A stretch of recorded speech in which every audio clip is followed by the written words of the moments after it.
Hi, welcome back. So last time we were looking at modernism of the early 20th century. We were looking at groups like the German Expressionists. We were looking at the Fauves and Matisse, and we were took a long look at Pablo Picasso and Cubism and sort of the aftershocks of that. Also taking a look at Dada, its influence, and Surrealism. And so now we're going to kind of back up a bit. We left off in sort of the 1930s, right before World War II, really. And we're going to rewind a little bit, and now we're going to go back to the early 1900s, and we're going to look at what was going on in the United States and in Mexico. So we haven't spent a whole lot of time in the United States thus far. We looked at a few things. We looked at Thomas Eakins. We looked at the realists, some of the realists in the mid-19th century, and really that's about it. And the reason we haven't looked at a whole lot of American art isn't because there weren't American artists, but a lot of American artists were more or less sort of imitators of what was going on in Europe. And there wasn't really, up until really the 20th century, a distinctive American style of art in the United States. What we had is sort of like European influences, and those European influences are still going to continue. But what we're going to see in this unit is sort of a growth and a maturation of American art. Not just in the United States, but in Mexico too. And we're going to see distinctive art forms that really couldn't come from anywhere else, that couldn't come from Europe. In the United States, we're going to see the influence of not only European art, but certainly African American culture, and we're going to see something unique come out of the United States. And in Mexico, we're going to see sort of an influence of European art, both sort of traditional art, and then also an influence of modernism, as well as the influence of indigenous people, and especially Aztec and Mayan influences. So, it's going to get really interesting. This is, I think, we're going to look at a lot of really fun stuff in this chapter, so let's go. So we're going to start with a school of artists based in New York, and I don't mean a school as in I mean more like a group, a way, a method of doing things. This is an artist named John Sloan, who was, and his work, 6th Avenue and 13th Street, and whose work is part of a group or school of artists called the Eight, who were sometimes called the Ash Can School. There were 8 artists. This was sort of led by a guy named Robert Henry. But these artists kind of came together because they were very much influenced by the realists, the French realists of the mid-19th century, so especially guys like Courbet and Daumier and Millet, all the people that we studied from that group. And their whole idea was they wanted to take pictures from life. They even refer to themselves sometimes as the apostles of ugliness, but their work often dealt with sort of the grittier, grimier side of urban life, as a lot of realist art does. And so what we are looking here is an area in New York called the Tenderloin. This is, as you can see by the title, 6th Avenue and 13th Street. And we're sort of seeing this convergence of two worlds. We see this sort of rough, seedier side of New York. We see this, especially pictured here in this drunken woman who's sort of wandering through the streets with her literally a pail of beer. And then here we see two sort of upper class urbanite type women in their fancy clothes, sort of laughing and mocking at this woman. And you know, if you've ever been to New York, it's very much a unique experience. I mean, you can round one corner and see just dire poverty, and on the next corner you'll see some of the most expensive homes in the world. And this sort of culture in New York has been there since really this sort of massive sort of urbanization and growth in New York, and it's very much captured here in John Sloane's painting. Modern art, abstract art, experimental art, the type of art that was being created by Pablo Picasso and Henri Matisse in France, wasn't fully appreciated or even seen by a lot of Americans, and especially American artists, until what was an event called the Armory Show. The Armory Show was put on by two American artists, and it was their way of sort of getting this European stuff over to the United States. And it was held at the 69th Regiment Armory. It was called the International Exhibition of Modern Art, but you'll call it the Armory Show on a test. So, because the Armory Show is a huge deal.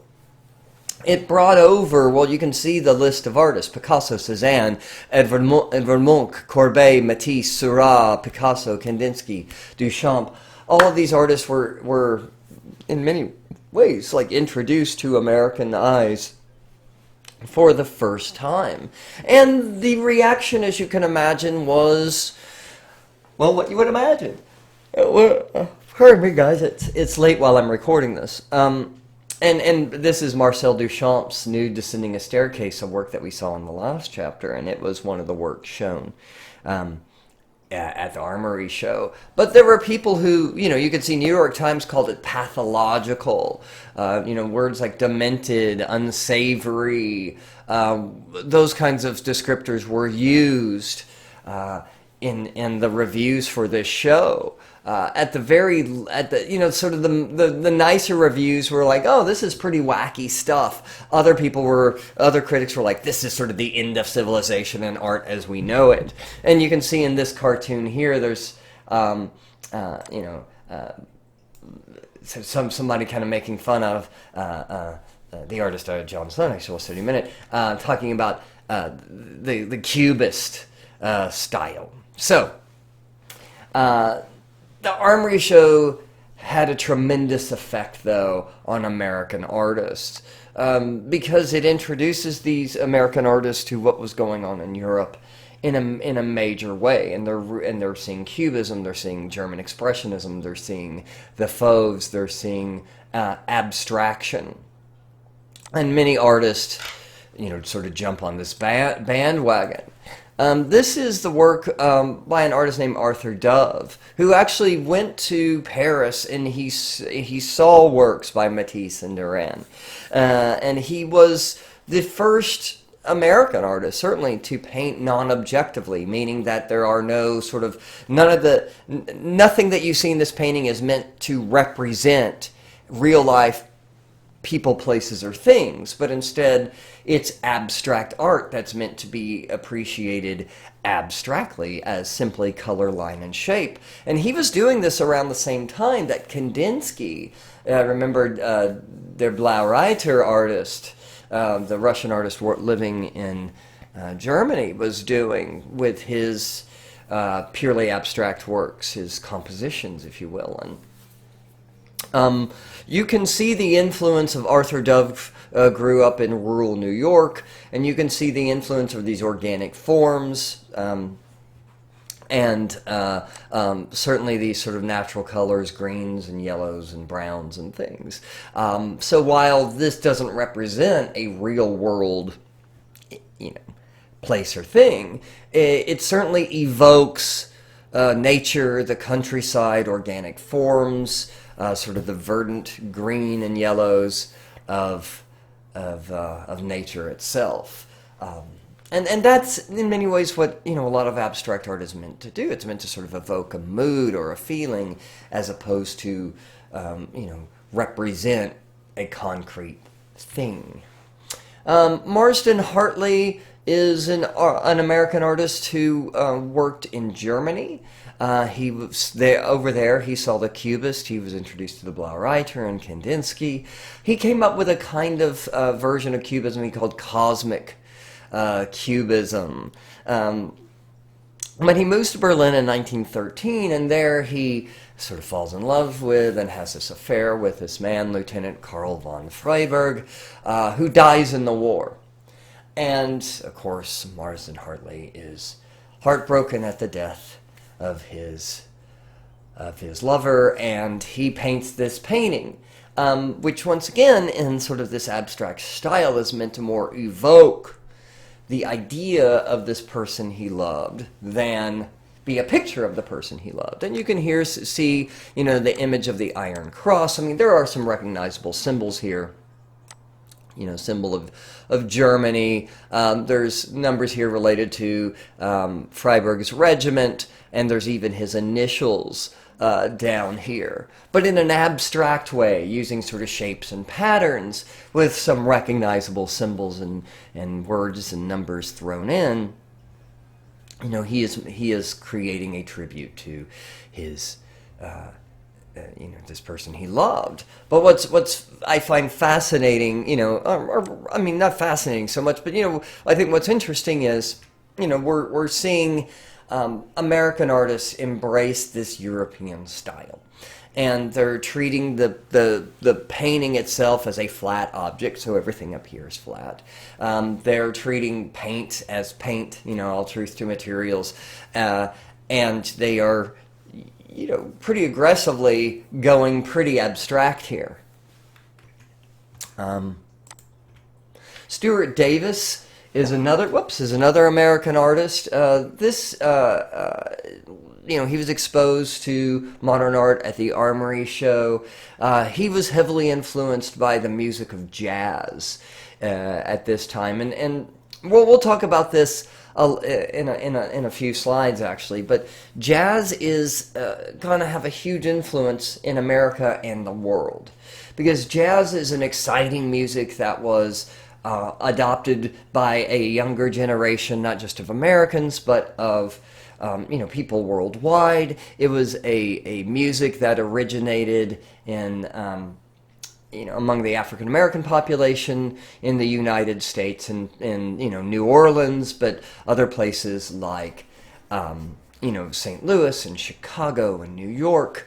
And it was known for its fast tempos, its aggressive loud sounds, and it was a lot of old people hated it, and it was a music that was very much appreciated by a younger generation. It was also very much an art form that was developed by African Americans primarily. And so this is where we start to see American culture and African American culture really start to become prominent on a world stage. And we'll talk about this more in a little while. But what we're going to see is, for years and years and years and years, it's been Europe and other places influencing America. But now, beginning in the 20th century, and especially when we get to World War II, we're going to see America influencing the world. And it's because a lot of the art forms and popular culture coming out of America are very distinctive to this country, and really weren't, or they might be a combination of European and African cultures, but here in the United States, we put this stuff together in a way that was unique to us and created something very new. And so what Stuart Davis is trying to do here is to sort of combine the feeling of jazz. Jazz was very loud, it was very brash, it was very loose sometimes. It was the players were known for improvising solos on, trumpet, saxophone, whatever it was. And so there's this feeling of improvisation here, as if things are kind of being made up as they go along, as if there's randomness and chance. See, this is a big part of modernism, guys. This sort of randomism and chance is being infused here in this work. There was another strain of American art called precisionism. Precisionism was given this name because, well, it looks very precise, but also because the art was heavily interested in and influenced by technology, industrial architecture, mass production, manufacturing, and the materials that go along with that. So mass-produced steel and aluminum, those kinds of things. But a lot of images of factories and machinery dominate precisionism. But it also is abstract with a heavy influence of synthetic cubism. So color is sort of the big giveaway that this is synthetic cubism, not analytical, which tends to be monochromatic. This is an artist from Pennsylvania, an artist who grew up sort of in the Rust Belt of the United States, who saw a lot of industry. He was fascinated by this stuff. This was bought by a woman named Gertrude Vanderbilt Whitney, of the very powerful Vanderbilt and Whitney families. And then Whitney might be a name that's familiar to you, because Gertrude Vanderbilt Whitney ends up founding the Whitney Museum, which is several museums now in New York that show contemporary art and have always championed modern and contemporary artists. And a lot of these artists like Whitney, and we're going to see some others as we go through, Peggy Guggenheim, for instance, are really sort of the matriarchs of modern art. And like every sort of great era of art has had patrons. Well, in New York in the 1920s, 1930s, there were these wealthy women who were often the wives of industrialists, like the Rockefellers and the Vanderbilts and the Guggenheims. And they themselves were major players in New York society, very much sort of like the femmes savantes of their time. And they very much championed a lot of these modern experimental artists like Charles Demuth here.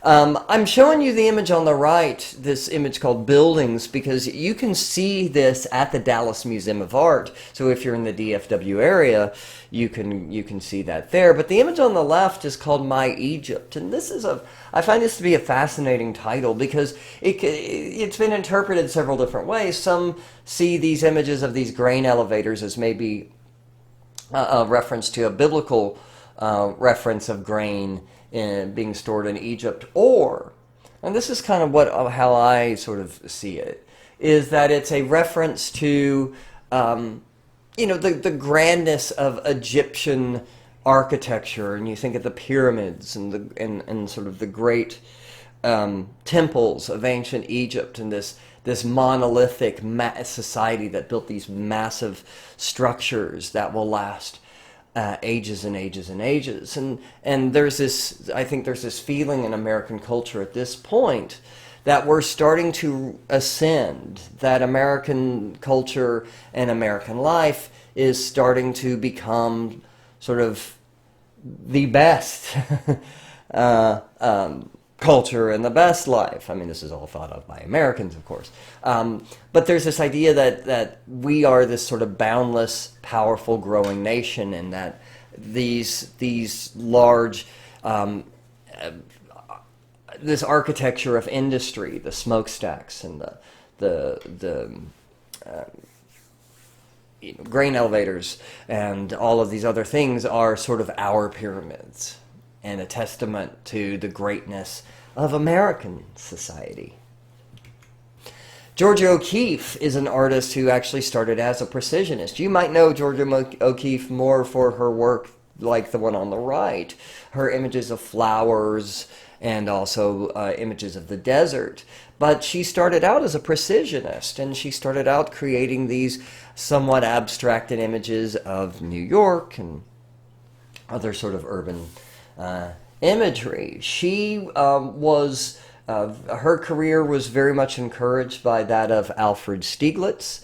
Stieglitz was a guy who's incredibly important to modern art in the United States. He had a gallery at 291 Fifth Avenue in New York, which was just commonly called the 291 Gallery, that brought over these experimental European artists like Picasso, and this really allowed American artists like Georgia O'Keeffe to see this European stuff, along with the Armory Show, of course, the Armory Show. But Stieglitz is, and we'll see his name again a little later on in this chapter, Stieglitz is incredibly important to the history of American art.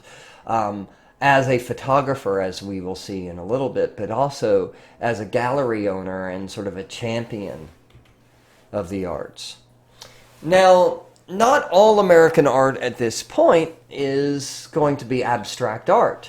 There's a lot of artists in the 1930s and into the 1940s especially who are starting to work in a more realistic style, and I mean realistic in both words. Realist in the French movement of realism, of sort of showing a sort of unflinching, gritty view of real life, but also it's naturalistic, it's realistic, it's representational art. You know, buildings look like buildings, people look like people. It's not abstract, and this happens especially during the Great Depression and through World War II. We start to see a lot of American art becomes very sort of traditional in a lot of ways. But what we're seeing here is a work by Edward Hopper called Nighthawks.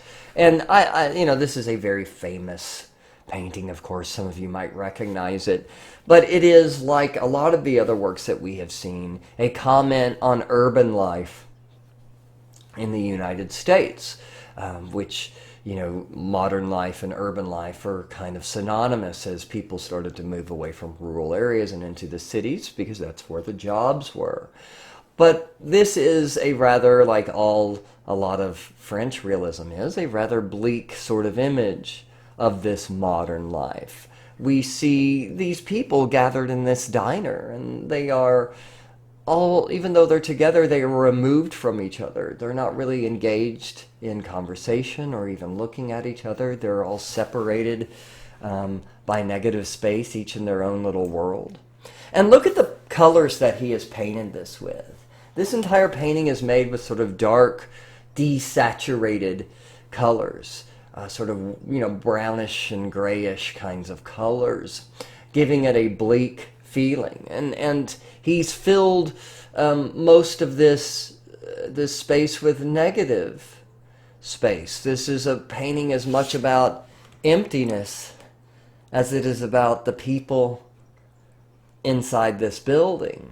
And for Edward Hopper and a lot of Americans at this point, there is a sort of a feeling that you know, oftentimes in urban environments, there's a feeling of disenfranchisement. The Harlem Renaissance. So the Harlem Renaissance is, well, let's break these words down. Where is Harlem? Harlem, of course, is part of New York City, and it is a predominantly African-American area in New York City. Renaissance, of course, we know what this term means. It means rebirth, but the word Renaissance here is very much referring to the Italian Renaissance and sort of the great artists that came out of that era. So what is the Harlem Renaissance? It is a cultural movement in the United States in the 1920s and 1930s that saw the proliferation of African-American arts and culture into mainstream, meaning really white American culture. But what we're starting to see in the Harlem Renaissance is not just African-American culture, but culture that is distinctive to America, starting to become popular throughout the United States and really around the world. So, back up, little history. So after the end of the Civil War in the 1860s, we see this period called Reconstruction. During this period, some laws called Jim Crow laws throughout the rest of the 19th century were basically instituted in areas around the American South where slavery was practiced. These laws sort of limited movement of African Americans in white society. It caused segregation. It prevented African Americans from holding certain kinds of jobs. And basically, these laws tried to keep African Americans and white Americans separate from each other. And so a lot of African Americans after the Civil War end up moving away from the South. There's also big problems like the Ku Klux Klan and in general horrible racism that is occurring at this time. So many African Americans move to large urban centers, looking for work and looking for a better life. Places like New York, places like Chicago and St. Louis. New Orleans, which already had a huge African American population, though, has also becomes one of these centers. Now, the Harlem Renaissance just doesn't refer to what's going on in Harlem. It refers to really many of these cities around the country. But it is here in these cities that we start to see the birth of a very distinctive American culture. And in many ways, it arrives musically first. In the South, there was a music developed called the blues. And the blues sort of kind of birthed everything else, guys. So after the blues, we get offshoots like jazz, and we also get things like R&B and soul and hip hop. So the blues is a root of a lot of different kinds of American music. And by the time we get to the 1910s, 1920s in New Orleans, we see a sort of a full-blown movement, musical movement called jazz. And as I mentioned before, jazz is very exciting. It's very new, and it's very loud and brash and kind of sexy. And it's a hit with younger people. And so in New York City, there's a club called the Cotton Club, which is a nightclub that basically highlighted African American performers who performed primarily for white audiences. In Harlem itself, there was and still is, a theater called the Apollo Theater, which is a place that was designed mostly for African Americans to see other African American entertainers. But both of these places become sort of centers of cultural activity and influence.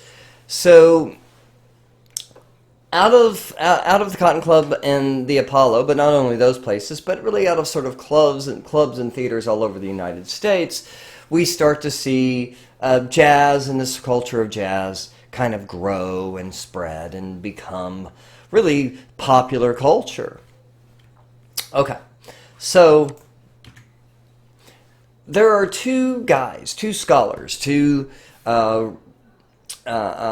men of letters. A guy named Alan Locke, a PhD at Harvard in literature and philosophy, and a poet named Langston Hughes.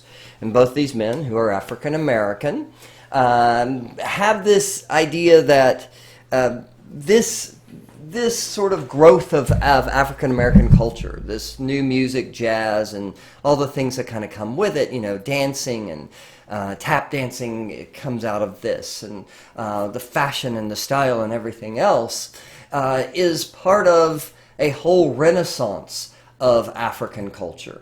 And this movement is eventually labeled the Harlem Renaissance. But Alan Locke and Langston Hughes believe this is more than just a cultural movement. But this Harlem Renaissance provides the opportunity for African Americans who have spent a lot of their time in this country being disenfranchised.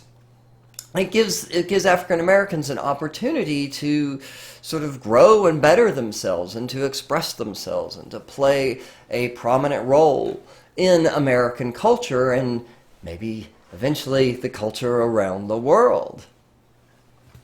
And so, the Harlem Renaissance is as much as sort of a social and even maybe not quite a political movement, but certainly there are larger aspirations more than just art at stake here, right? This is a way for a culture that has often been sort of pushed back to become prominent and to sort of express itself.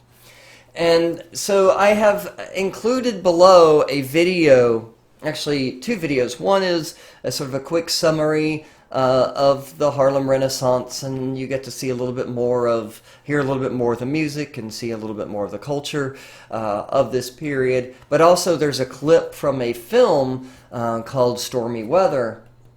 It was made in the 1940s after the Harlem Renaissance of the 20s and 30s, but starring some prominent entertainers associated with the Harlem Renaissance. You're going to see a singer named Cab Calloway, and who was a very famous band leader and hugely influential and widely imitated. And then two dancers, brothers named the Nicholas Brothers. They were related, and they will be.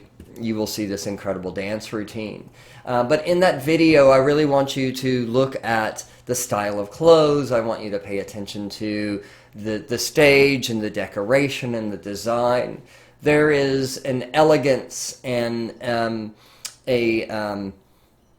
sort of an elegant quality to the way the musicians and the performers are presenting themselves that, to me, really represents what this Harlem Renaissance was about. It was about sort of taking control and taking charge, and African American people saying, really, we have this great thing to contribute to society here.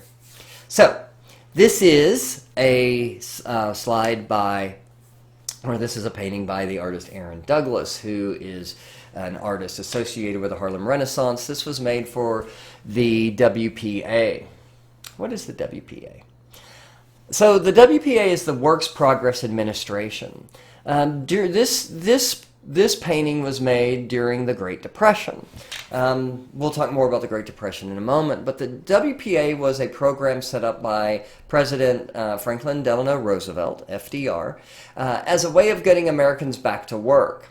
In fact, it was part of a much larger kind of package plan, really, that he had called the New Deal. And the New Deal was a bunch of government projects that were meant to get people working again.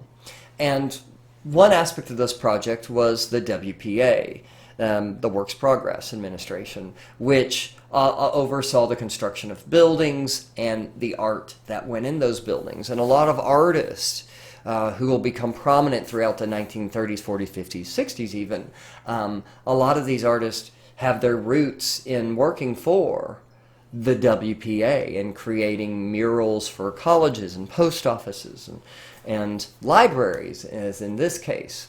And so Aaron Douglas created this image. Actually, this was created, I'm sorry, for the University of Tennessee. The next image is for a library. I got ahead of myself. But Aaron Douglas in this image, and especially in this image, you can see him incorporating European styles. And Aaron Douglas is an African-American artist, and he's not only pulling from European styles like Cubism, and if you can't see the Cubism here in these circles, then I have failed you as a teacher, but also he is pulling from African-American culture, and especially quilting. There is a very long tradition of African-American story quilts where patches of fabric are cut out in the shapes of people and animals, and stories are told through quilts. And you can certainly see this tradition here with these almost quilt-like kind of cutouts, although this is, of course, paint. But this is for the Harlem branch of the New York Public Library. But this is part of a much larger group of paintings, of 4 paintings that were aspects of African-American life. This one is called Slavery Through Reconstruction. And in many ways, this encapsulates, this embodies the concepts of the Harlem Renaissance, which is the idea that music and art will be sort of the way that African Americans can sort of uplift themselves in American society. And so if we see over here on the left, we see images of the Klan, we see images of cotton fields, so images of the South and slavery and Reconstruction and Jim Crow, and we see images of Union soldiers in the background. But we see this sort of movement of people, a migration of people to these larger urban centers. You see images of industry in the background. And then you see these figures with beacons of light, you know, sort of leading people to this sort of better place. And at the end, we see a man with a lantern. But what do we see surrounding that light? The brightest light in the painting? Dancers, musicians, breaking sort of the bonds of slavery or of the unfairness of society to African American people. And this is very much sort of the goal of the Harlem Renaissance. Jacob Lawrence is another artist who is associated with the Harlem Renaissance. His work is often historical as well as political in nature. He actually studied art from free classes at the New York City Library in Harlem. He also ends up learning about the realists there, and he learns about Jounier. He also learns about Goya. And these artists and their sort of biting, scathing, unflinching images of the unfairness of society inspire him to create similar works about the history of African Americans in American society. And Jacob Lawrence is known for his large series, sometimes 40, 50, 60 paintings in each series. So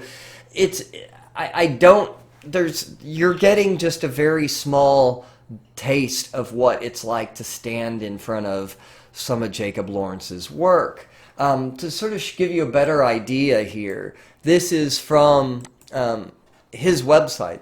There's the Phillips collection has this entire work of 60 paintings. It's called the Migration series, and it's divided up into 8 sort of smaller subcategories. It's an absolutely monumental work. And each painting has often a very long name, which is meant to sort of place this painting at a certain specific moment in history. So during World War I, there was a great migration north by Southern African Americans. The war had caused a labor shortage in northern industry. So you can see it really sort of breaks it all down. It's almost like a picture book, but on the wall of a museum. And so you're not really getting the full effect here. But he paints in this style that he sort of referred to as a form of cubism, but in many ways has its sort of roots in kind of traditional African imagery and story quilts and things like that. But you can see in this image, this is an image about segregation. And, on one side we have whites, and on the other side we have blacks. And that is, an aspect of society at that time that he is, depicting. So I highly recommend taking a look at the Phillips collection and looking at the Jacob Lawrence's Migration series. It's pretty stunning. So there is a movement that also is prominent in the 1930s and through the 1940s in the United States called American regionalism. And it is very much a reaction against the influence of avant-garde, abstract European art. It used representational imagery as opposed to non-abstract or non-objective imagery. It used traditional themes. One of the artists of this movement is an Iowan artist named Grant Wood. And this is, of course, his most famous painting and one of the most famous American paintings called American Gothic. And this painting is often misinterpreted. It is thought to be an image of a farmer and his wife, but it's actually a farmer and his sort of spinster daughter. And this is based on a real house, as you can see down here below. That Grant Wood, it's called a Dibble House. It's in a little town called Eldon, Iowa. But he was driving one day and he passed it and he's like, "Oh my God, that house is so perfect. It is so American. I wanna sketch it." And he asked permission from the owners, and they let him use it in this painting. And the title American Gothic actually comes from the window, which is a European Gothic style window. And in a little way, he's kind of poking fun of these people. Because these kinds of windows you could order out of a mail order catalog like Sears. And you could order these prefabricated windows that you could put them in your little, tiny little farmhouse and make it all of a sudden look like a Gothic cathedral. And he's sort of poking fun a little bit at the pretension here of this fancy window in this rather sort of quaint farmhouse. But there's often in American regionalist art a sense of humor that oftentimes makes fun of as well as celebrates the people of a specific region. And these American regionalists, and there's many of them, painted the areas they came from. So Grant Wood was from the American Midwest, so he paints the Midwest. But there were Californian artists, there were New York, there were Texan artists. So this regionalism is literally regional. Okay.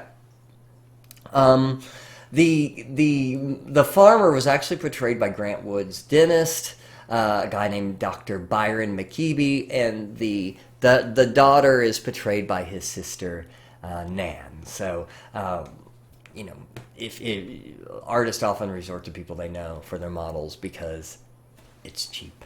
Okay. Thomas Hart Benton is an artist who worked a lot for the WPA. Painting murals for buildings. This is a building that he painted for the state capitol, Jefferson City, Missouri. And like a lot of American regionalist art, it's it's based in history. It's in this case in Missouri. He's bringing sort of some iconic images from Missouri here, with this central image being taken from Mark Twain's novel Huck Finn. But look at the emphasis here on sort of hard work and industry and making a better life. This is not an uncommon theme in American regionalism. This idea that America is a land of opportunity for all, right? This regionalism also exists in Mexico. Mexico experiences a revolution from 1910 to 1920, and sort of coming out of that is a group of artists who really want to represent Mexican culture, which, like American culture, is a bit of sort of a melting pot. Where in American culture we have African American and European and Native American cultures and Asian cultures and all sort of coming together. And in Mexico, of course, we have European culture, Spanish culture, and then native cultures, like the Aztecs and other various native tribes. And here we see these artists who often painted on large murals, which in itself is a tradition that goes back to the Aztecs and the Mayans, who used fresco and painted large murals. So in many ways, this is the Mexican muralist way of connecting to the past. This is Jose Clemente Orozco's. A lot of the Mexican muralists were associated with Marxism and socialism and communism, and there is often a very strong political bent to these images, and often a focus on the corruption and the unfairness of the ruling classes. And so that is certainly portrayed here with this rather sort of corrupt military of images of violence and sort of corruption abound. Diego Rivera is the quintessential Mexican muralist and one of the most influential artists of the 20th century. He painted large-scale murals in both Mexico and America, and really around in Europe too. He also was very much a Marxist, and his art is often very political and is meant to sort of represent the struggles of the working classes and certainly disenfranchised native peoples of Mexico. He draws heavily, especially from Aztec imagery in his art. This is from the Palacio Nacional in Mexico City, the state capital of Mexico. But Diego Rivera is also was married to another very famous artist named Frida Kahlo. Frida Kahlo is another Mexican artist who did not paint large murals, though. She painted actually usually on a fairly small scale. This is one of her larger works. A lot of Frida Kahlo's work is autobiographical. She features prominently in most of her paintings. Frida Kahlo, her work is often sort of representative of her life experiences. Frida Kahlo, as a teenager, was in a bus accident that damaged her spine and broke her pelvis and broke many, many bones in her body. And it took her over a year to recuperate. And while she was recuperating from this horrible bus accident, her father gave her a painter's kit. And it is with this that she began painting. And Frida Kahlo, her art is often filled with really sort of gory, sort of almost medical kind of imagery, images of open wounds, images of sort of surgical tools, images of, hospitals are not uncommon, images of her body in various states of being damaged are all very common. And while her image is often very graphic, very bloody, very gory, it comes directly from her life, because this is a woman who is, almost torn to pieces in this bus accident. I believe one of the railings from the bus impaled her, and because of this, it shattered her pelvis, and it prevented her from ever having children. And this was also something that she had to deal with throughout her life. In fact, a lot of her life is very tragic. Not only was she in this horrific bus accident, but her relationship with Diego Rivera was very contentious, and he ended up having numerous affairs and cheating on her, I think maybe even with her sister at one point. So there is often a sense of struggle in her images, but often also times a sense of humor. But this is an image called The Two Fridas, and it's about her own identity as a Mexican woman and as an artist who is internationally known and recognized. On one side, we see Frida in her sort of traditional Mexican dress, representing this woman who, is very proud of her culture, who is very much still tied to her culture, who grew up in Mexico and whose culture is still a huge influence on her art. But on the right, we see this sort of modern Frida, this internationally known artist, and this, sort of fashion of the day. And they are, of course, connected by a bloodstream. In Frida's hand is an image of her husband, Diego Rivera, as a child, in the modern Frida. And the other Frida is an image of forceps, of course, medical tools. And in Frida's own very sort of graphic, kind of medically grotesque way, I think there's references here to her desire to be a mother, with this image of a child in her hands, even though this is something she could never achieve. And then also, of course, images of her accident and the many, many medical operations she had throughout her life. I mean, she ultimately died fairly young because of complications, because of her injuries she received as a teenager. But what Frida is sort of doing here is saying that these two women who might seem so different, this sort of traditional Mexican woman and this modern sort of internationally famous artist, are still the same person, and they're connected by this bloodstream. And if you can't have one without the other, they share a heart, they share a soul, they are part of the same person. And I find this fascinating, because I think that that's something we can all identify with. As you guys will get older, I think you will, start to maybe feel removed from a little bit. Some of you will start being removed from where you grew up and your family and your friends, and you'll see yourself becoming a different person.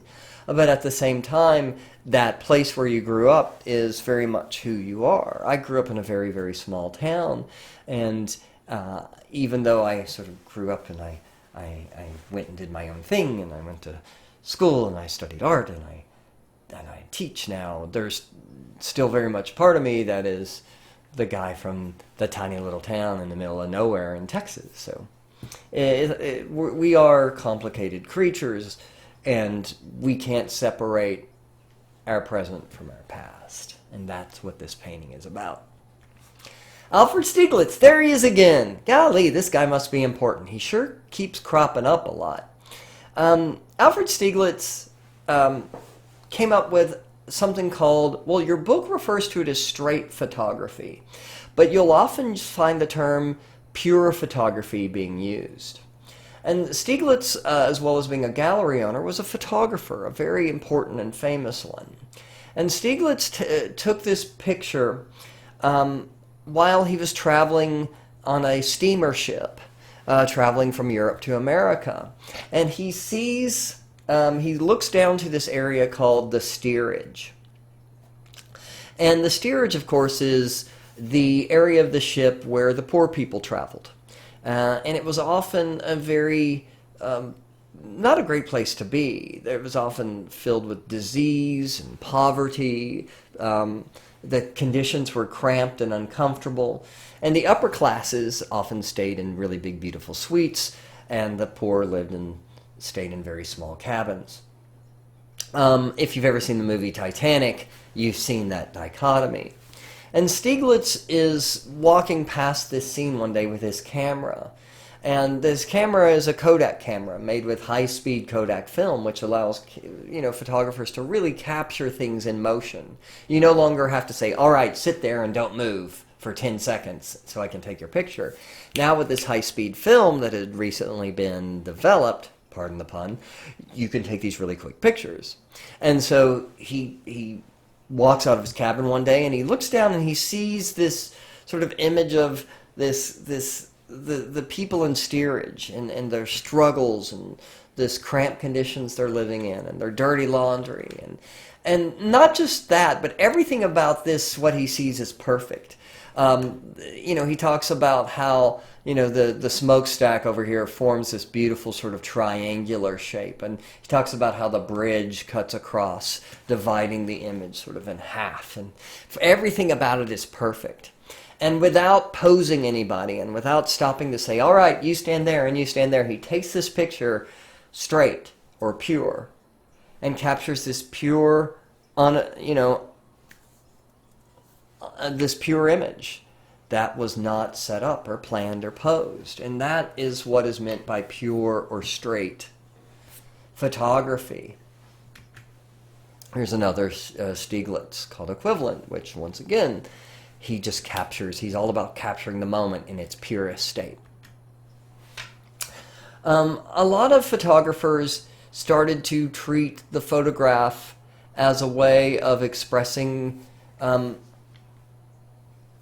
more abstract concerns. They, instead of taking pictures to capture a story, they use photography in many ways the same way that Pablo Picasso used Cubism, as a way of exploring form and shape and line and pattern and texture. They're not interested in telling stories, but more interested in using photography to capture sort of the design of nature. And that is something that the artist Edward Weston did. This very famous image of a bell pepper almost appears more like an abstract sort of organic amorphous kind of shape than it does an actual bell pepper. And the way he's photographed it and processed it with this very high contrast, so the darks are really dark and the highlights really pop, it almost has this alien sort of quality. And, it's a picture of a bell pepper. He's not trying to tell a story. He doesn't really mean anything here. But he's instead trying to just use photography to explore what we call the formal qualities of an image, line, shape, color pattern, that kind of stuff. And he treats all of the objects more or less the same way. This is an image of a nude, but he's not really interested in the nude in the same way that a traditional painter would be. He's certainly not interested in the nude as a person, but instead he is almost treating the human body here as a landscape. This could be a mountain or a sand dune just as easily as it could be a leg or a stomach and a rib cage. He is more interested in the shapes and the forms, once again, than he is in using photography to capture and tell a story. Of course, not all photography in the 1930s is like Edward Weston, where photographers are sort of treating the objects that they're photographing more as a design, they're more interested in their formal sort of aspects, the way they look, the line, shape, color, size, whatever. There are certainly artists who are interested in telling human stories and human narratives, and one of those is Dorothea Lange. And of course, this is evident in her most famous photograph, Migrant Mother. But to understand Migrant Mother, we need to talk about the Dust Bowl and the Great Depression. So the Dust Bowl is, so the Great Depression is, of course, an economic collapse. In October 1929, the stock market crashes. This not only devastates the economy, it also devastates the banks, because the banks at this point in history are not federally insured, and many of the banks go bankrupt, or they're not able to provide loans to people with reasonable interest rates. And so that means that a lot of economic recourse or backup that people used to have in the banks does not exist because they can't afford the loans, or their banks that they normally use just aren't able to provide the funds. And so this makes matters worse when, along with the Great Depression, there's also an ecological breakdown, and that is with the Dust Bowl. The Dust Bowl is caused by a combination of years of drought along with poor farming practices. What happened was that farmers plowed too deeply, sort of cutting out the native grass. This meant that all of the vegetation that was holding the earth well into the earth was no longer there. And so when the drought came, all of that dirt just sort of sat on top of the land, turning into dust. And then when winds would blow, well, all the topsoil blew away, basically creating desert-like conditions.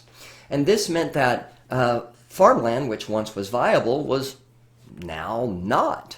And this, of course, has a devastating effect because many families were affected by this, because at the time in America, most farms were small family farms. And these families couldn't get through the hard years, often because of the fact that the banks were either closed or they couldn't afford the incredibly high interest rates on their loans. So this causes a problem. This meant that many farming families went bankrupt. And so throughout the Midwest, where the Dust Bowl really hit, so from North Texas to Oklahoma to Kansas to Nebraska, sort of this whole little area in the middle of the United States called the Midwest, a lot of these people now are looking for work. They've lost everything, and they're heading to California because there is work to be had in California. So we reach, but the problem is that there's work, but not enough for the millions of what we call Okies. And we use the term Okies because a lot of these people were from Oklahoma, but they were really from throughout the Midwest. But a lot of these, there's not enough work for these Okies. And so I've already talked about the WPA and the New Deal. And so, one of the things that the New Deal did was try to put people back to work by creating these large-scale building projects. And so these Okies who are affected by this incredible ecological devastation, the Dust Bowl, and you can see it here in this image, just this wall of dust, absolutely incredible. Think about that as acres and acres and acres of farmland that are just now in the air. It's sort of insane. But they're now thinking about ways to get these, not only these farmers back to work, but the WPA was also about getting builders and artists to work. And so the Farm Bureau has this program where they're hiring photographers to document this migration of people to California. And so Dorothea Lange is a young photographer working for the Farm Bureau, and she comes into a labor camp one day where people are living because they can't find work anywhere else, and she discovers this woman, Florence Thompson. Now, Thompson here is shown with 3 of her children, and the conditions are dire. right? This woman who is only in her early 30s at the time is a woman who looks much older than her age, who is wearing sort of rags and is obviously devastated by the events, of the last few years when this photograph was taken. The story is that she is stranded, that she had to sell the tires from her car to get food for her children. Now, what's not shown in the picture, of course, is that she has a much larger family that are out looking for work, or some of them were even working. But Dorothea Lange only captured this mother and her children. Now, Dorothea Lange actually took several pictures beforehand, showing us this woman from several different angles, before finally settling in on this final photograph. And it became iconic almost instantly. It was published in a small local paper, and then within a few weeks it was published in Life magazine. And for a lot of people, especially Americans living on the coast, even though they were going through their own ordeal with the Great Depression, were unaware of the economic devastation that was occurring in the Midwest and with the Dust Bowl. And Florence Thompson ends up becoming sort of a symbol for the plight of Okies during this time period. But there's some things to consider here, because Florence Thompson didn't know that this photograph was going to be published, and she was actually very embarrassed when it was, because here was a woman who was basically shown at the worst point in her life, and it was plastered on magazines all across the United States and used kind of as a symbol for poverty. She was very upset by this. And also the fact she received no compensation from Dorothea Lange nor the United States government for the use of this picture. Many years later, in the 1980s, Florence Thompson got cancer and was very sick. And her family sort of reached out in some local newspapers and said, hey, the woman who's known as Migrant Mother is sick. And still, at this point, most people didn't know her name. And the outpouring of donations to help with her health care was incredible. And Florence Thompson started to kind of change her mind a little bit once she started reading all of these letters from people telling her how much this photograph of her meant to them, and how a lot of people who also survived this used her picture as inspiration for their own struggles. And so, certainly her attitude changed a little towards the end when she realized how many people it affected, but it certainly brings up issues of when photographs like this become sort of symbols for an event, we often forget that there's an effect on and an impact on real people. Also, Dorothea Lange was always very proud of the fact that she took photographs that were pure photography, or straight photography, as we talked about with Alfred Stieglitz, that she didn't really set up anything, she just photographs the moment. But this picture was actually edited in the darkroom. If you look very closely at the bottom right, you can see that there is a sort of a ghost image of Florence Thompson's thumb that Dorothea Lange has more or less erased. It made a better picture. You don't have this big sort of thumb in the lower corner, but this photograph has been edited. It's not telling a completely pure story, is it? But in the end, does that really matter? But I strongly recommend checking out Dorothea Lange's photographs from this period. They're often sort of drenched in an incredibly sad and bitter irony, as we see this image of toward Los Angeles, California. These two people who can't even afford a motorized transportation, whether it be a car or a bus, are told next time try the train and relax. I mean, they can't even afford a train ticket. Her images are, I think, devastating here. She eventually published a book called An American Exodus: A Record of Human Erosion that also made these photographs incredibly popular. Margaret Burke White is another photographer from this era. Margaret Burke White sort of splits the difference between Dorothea Lange and Edward Weston. She took photographs of people telling human stories, but she also took pictures, as we see in Fort Peck Dam here, of images of architecture and other kinds of images that treated the forms and the shapes in a more abstract sort of way. Man Ray is another American photographer who is very closely associated with Marcel Duchamp. And not only did he take pictures, but he also designed ready-made sculptures. And so if we look at this image called Gift, Cadeau, we can see that Man Ray has this very sort of twisted sense of humor, very similar to Marcel Duchamp, by taking, objects that don't normally sort of belong together, in this case an iron and a bunch of nails, and or tacks technically, I guess, and putting them together to make a completely useless object.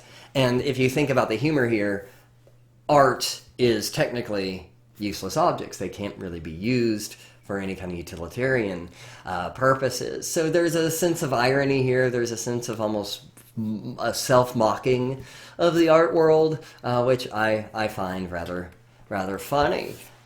In all of its sort of blistering sort of critique on society, Dada, I think, brought humor into the world of art that had really not existed, not in this sort of way, not in a way that was kind of took self-directed hits at the world of art itself. And I think that sort of self-deprecating kind of art is really a byproduct of Dada. Alexander Calder is another American artist, this time a sculptor, working at this time, and he's a pioneer of a kind of art we call mobiles. He created massive mobiles, and to give you a sense of scale, the largest sort of image, the largest pieces here are 8 foot long. They're larger than a person. Some of them are the size of a small car.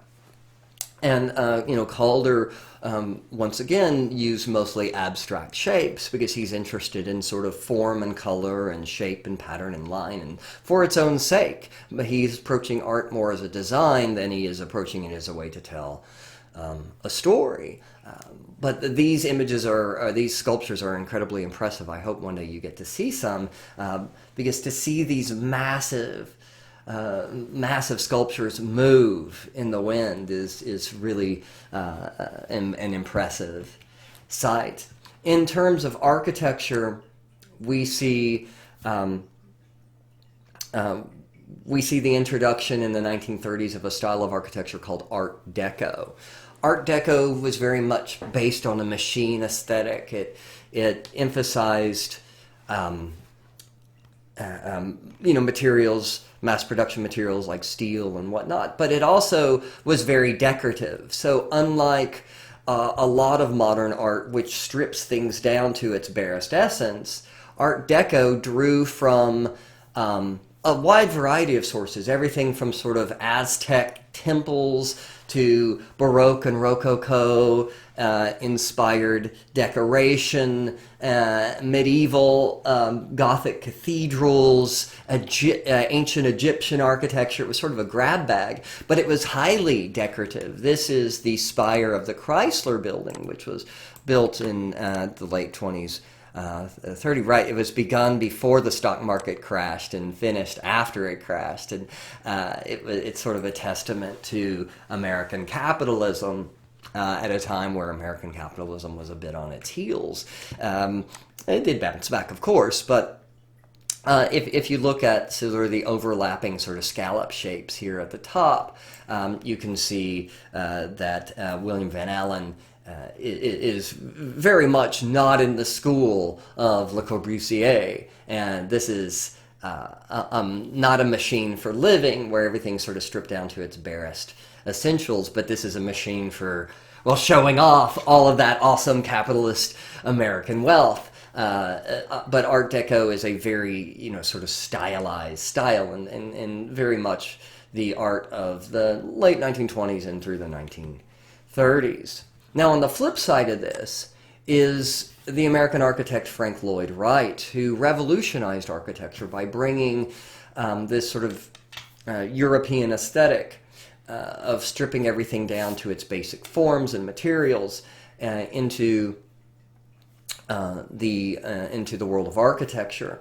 But he also wanted to, for Frank Lloyd Wright, a big part of his architecture was the idea of flow, was to create architecture that didn't segment things into separate rooms, but as we see here in his very famous Roby house, a room that created a sort of openness and a sense of flow, what we often now call ranch-style homes, where if your living room and your kitchen have no walls in between them, and you can watch TV from the area where you cook, well then you can in some ways thank Frank Lloyd Wright, who not here, his kitchen is actually separate from the rest of the house, but there is certainly a flow here in his home that is a lot more modern, where he doesn't treat the house sort of as a bunch of segmented rooms, but instead as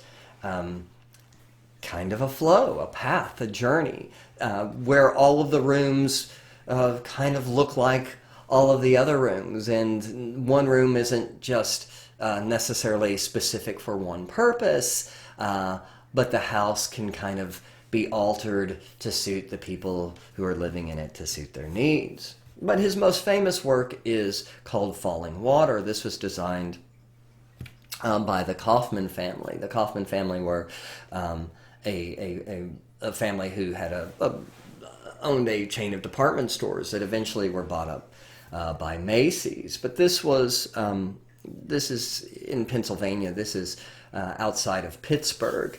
But in this we see Frank Lloyd Wright, another aspect of his architecture that was really important, which was the use of local materials.